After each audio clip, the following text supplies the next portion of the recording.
Hey Fragrance family, I'm David and I'm a fragrance bro. Welcome to day 22 of Rose Month, and today I have Incense Rose by Andy Tower.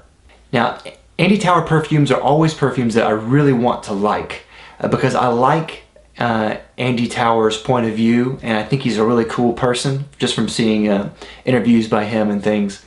And I was a little trepidatious of this just because of the name. I'm not a huge Rose fan, and not a huge Incense fan, so I was a little bit leery of what this was going to be like, and especially because I don't like L'air du Desert Americain. We have a review of that.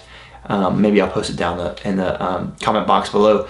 We weren't big fans of that, and so I was worried that I was not going to be a big fan of this. Now I will say that I don't hate this fragrance. I think it is a good fragrance. You get exactly what it says in the name. You get incense first and you get rose second. So you get a huge blast of incense. It's very peppery and it's a little smoky, and then you get that rose in there, and they pair pretty well together. For a while I kind of almost get like a Flintstones, or like a Flintstones vitamin. I don't know if you have that in other parts of the world, but here at least in the States we have little kids vitamins that taste really chalky, and it kind of almost smells like that for a while, and it subsides after a while, and then I get a lot of ambergris in this as well. I also get kind of like a frankincense feel in this, but there's no frankincense listed in the notes.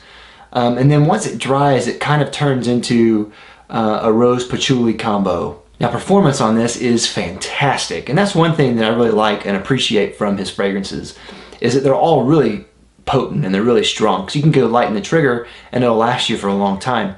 My wife didn't really care for this. She thought it was really strong. She got like that candy, like that chalky candy, Necco wafer, Smarties, Flintstone vitamin vibe from it too, so she didn't really care for it. Now, if you like incense, you will probably like this fragrance. If you do not like incense, you will probably not like this fragrance. And that's kind of where I am.